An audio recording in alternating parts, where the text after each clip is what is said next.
আসসালামাইকুম বন্ধুরা, আবার একটা ভিডিও নিয়ে আসলাম। আসলে অনেকে আমার ভিডিও দেখে হাসতেও পারেন, এখানে হাসার কোনো বিষয় না, আপনি মনোযোগ দিয়ে শুনবেন। আমি চেষ্টা করি আমি এমন কিছু ভিডিও তৈরি করব যেটা আমার ভাইদের উপকারে আসবে। আমার পরিকল্পনা এটাই। আমি যখন থেকে পেজে কাজ করতে শুরু করছি তখন থেকে আমি একটা চেষ্টায় আছি, যেটা হলো আমি শুধু ইনকামের আশা করে থাকি না। আমি চেষ্টা করব আমার প্রতিবেশী, আমার ভাই, আমার বোন যারা, তাদের জন্য ভালো কিছু কল্যাণময় ভিডিও তৈরি করার, ভিডিও পোস্ট করার চিন্তাভাবনা অবশ্যই আছে। ইনশাল্লাহ আলহামদুলিল্লাহ আমি তাই করার চেষ্টা করতেছি। আমার জন্য দোয়া করবেন বন্ধুগণ।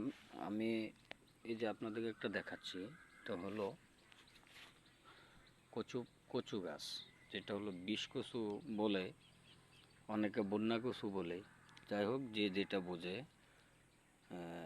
এইসব কচু আপনার অনেক জায়গায়, আমাদের বিশেষ করে আমাদের গ্রাম অঞ্চলে বাড়ি আনার্স কানার্স চিপা চাপা এই জিনিসটা হয়ে থাকে। আসলে এগুলো আমরা প্রাধান্য দিই কম। শহর অঞ্চলের মানুষ এসব জাতীয় খাবার বেশি পরিধান করে। তো এই যে একটা কচু, আপনারা দেখেন যে এটা আসলে অনেক, এটা গলা তো ধরে, এটাকে অনেকে বিষ কচু বলে, অনেকে বন্যা কচু বলে। হ্যাঁ, এই যে কচুটা আপনার উপকারিতা হলো, যদি আপনি এটাকে খেতে পারেন, এটা আপনার বাত জাতীয় যাদের ব্যথা, এই বাত জাতীয় ব্যথা যাদের, তাদের জন্য এটা অনেক উপকার। বিশেষ করে যাদের বাত বেশি, বাতের ব্যথা। দ্বিতীয়ত হলো যাদের হাড্ডির ভিতরে ব্যথা করে, যেটা হলো ক্যালসিয়ামের অভাব বলে বা বিভিন্ন সমস্যার কারণে হতে পারে, তাদের জন্য খুবই উপকার।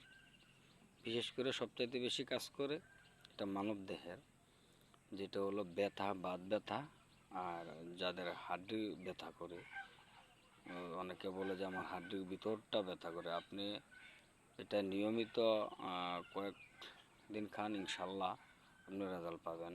কারণ এটা আমার আপনার তৈরি, এটা আল্লাহর একটা নিয়ামত। তো আমার এই ভিডিওটা দয়া করে শেয়ার করে দিবেন, নিজেরাও শুনবেন, আরেকজনকে পরামর্শ দিবেন। আমি চেষ্টা করি সবসময় নতুন নতুন কিছু ভিডিও নিয়ে আসার জন্য, যেটা হলো আমার ভাই বোনদের জন্য উপকারিতা। তো আজকের মতো এখানেই শেষ করলাম। আসসালামু আলাইকুম ওয়া রাহমাতুল্লাহ।